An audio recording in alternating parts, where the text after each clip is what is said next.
किताब मुकद्दस में से गुज़ात के 6 बाब की तिलावत। और बनी इसराइल ने खुदावंद के आगे बदी की, और खुदावंद ने उनको 7 वर्ष तक मदियानियों के हाथ में रखा, और मदियानियों का हाथ इसराइलियों पर गालिब हुआ।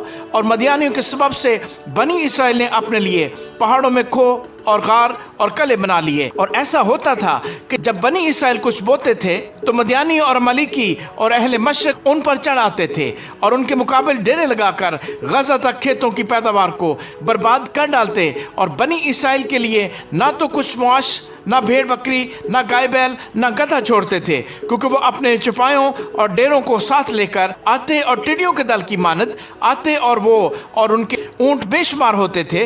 ये लोग मुल्क को तबाह करने के लिए आ जाते थे। सो इसराइली मदियानियों के सबब से नहायत खस्ता हाल हो गए, और बनी इसराइल खुदावंद से फरियाद करने लगे। और जब बनी इसराइल मदियानियों के सबब से खुदावंद से फरियाद करने लगे तो खुदावंद ने बनी इसराइल के पास एक नबी को भेजा। उसने उनसे कहा कि खुदावंद इसराइल का खुदा यूं फरमाता है कि मैं तुमको मिस्र से लाया और मैंने तुमको गुलामी के घर से बाहर निकाला। मैंने मिस्रियों के हाथ से और उन सबों के हाथ से जो तुमको सताते थे तुमको छुड़ाया, और तुम्हारे सामने से उनको दफा किया और उनका मुल्क तुमको दिया। और मैंने तुमसे कहा था कि खुदावंद तुम्हारा खुदा मैं हूँ, सो तुम उन अमूरियों के देवताओं से जिनके मुल्क में बसते हो मत डरना।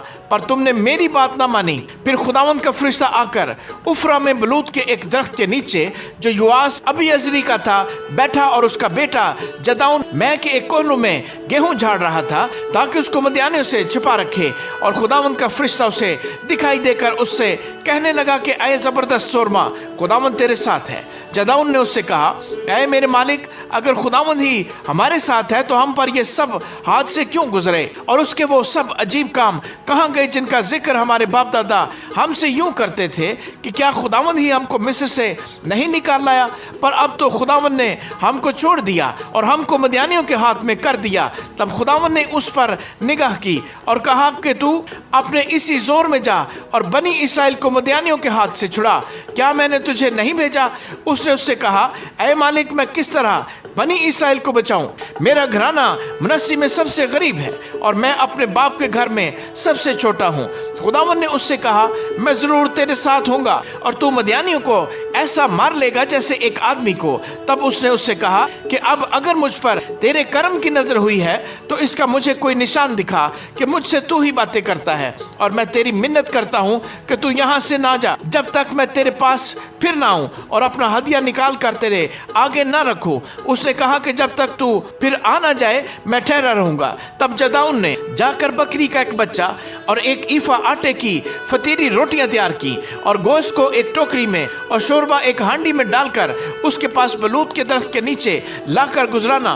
तब खुदा के फरिश्ते ने उसे कहा, इस गोश्त और फतीरी रोटियों को ले जाकर उस चट्टान पर रख और शोरबे को उंडेल दे। उसने वैसा ही किया। तब खुदावंद के फरिश्ते ने उस आसा की नोक से जो उसके हाथ में था गोश्त और फतीरी रोटियों को छुआ और उस पत्थर से आग निकली और उसने गोश्त और फतीरी रोटियों को भस्म कर दिया। तब खुदावंद का फरिश्ता उसकी नजर से गायब हो गया और जदाउन ने जान लिया कि वो खुदावंद का फरिश्ता था। सो जदाउन कहने लगा, अफसोस है ऐ मालिक खुदावंद कि मैंने खुदावंद के फरिश्ते को रूबरू देखा।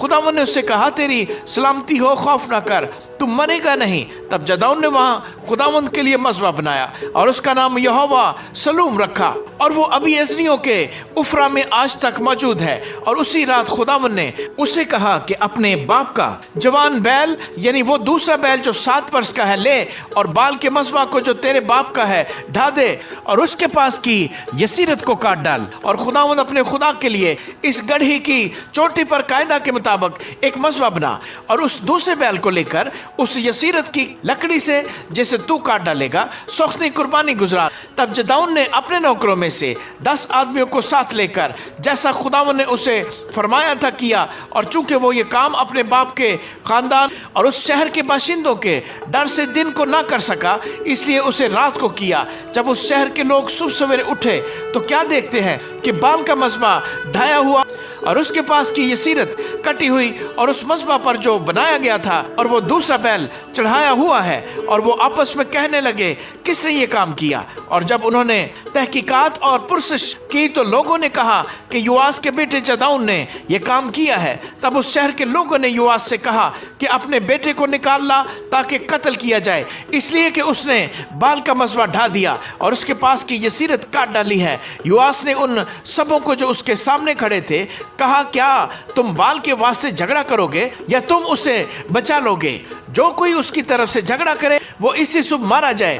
اگر وہ خدا ہے تو آپ بھی اپنے لیے جھگڑے، کیونکہ کسی نے اس کا مذبح ڈھا دیا ہے۔ اس لیے اس نے اس دن جدعون کا نام یہ کہہ کر یربال رکھا کہ بال آپ اس سے جھگڑے، اس لیے کہ اس نے اس کا مذبح ڈھا دیا ہے۔ تب سب مدیانی اور عمالیکی اور اہل مشرق اکٹھے ہوئے اور پار ہو کر یزرعیل کی وادی میں انہوں نے ڈیرا کیا۔ تب خداوند کی روح جدعون پر نازل ہوئی، سو اس نے نرسنگا پھونکا اور ابیزر کے لوگ اس کی پیروی میں اکٹھے ہوئے۔ پھر اس نے سارے منسی کے پاس قاصد بھیجے، سو وہ بھی اس کی پیروی میں فراہم ہوئے، اور اس نے آشر و زبولون اور نفتالی کے پاس بھی قاصد روانہ کیے، سو وہ ان کے استقبال کو آئے۔ تب جدعون نے خدا سے کہا کہ اگر تو اپنے قول کے مطابق میرے ہاتھ کے وسیلے سے بنی اسرائیل کو رہائی دینی چاہتا ہے تو دیکھ میں بھیڑ کی اون کلیہان میں رکھ دوں گا، سو اگر اوس فقط اون ہی پر پڑے اور آس پاس کی زمین سب سوکھی رہے تو میں جان لوں گا کہ تو اپنے قول کے مطابق بنی اسرائیل کو میرے ہاتھوں کے وسیلے سے رہائی بخشے گا۔ اور ایسا ہی ہوا، کیونکہ وہ صبح کو جو سویرے اٹھا اور اس اون کو دبایا اور اون میں سے اوس نچڑی تو پیالی بھر پانی نکلا۔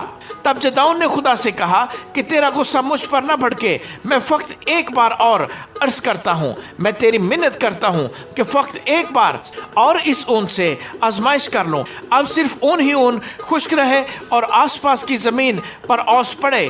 سو خدا نے اس رات ایسا ہی کیا، کیونکہ فقط اون ہی خشک رہی اور ساری زمین پر اوس پڑی۔ آمین۔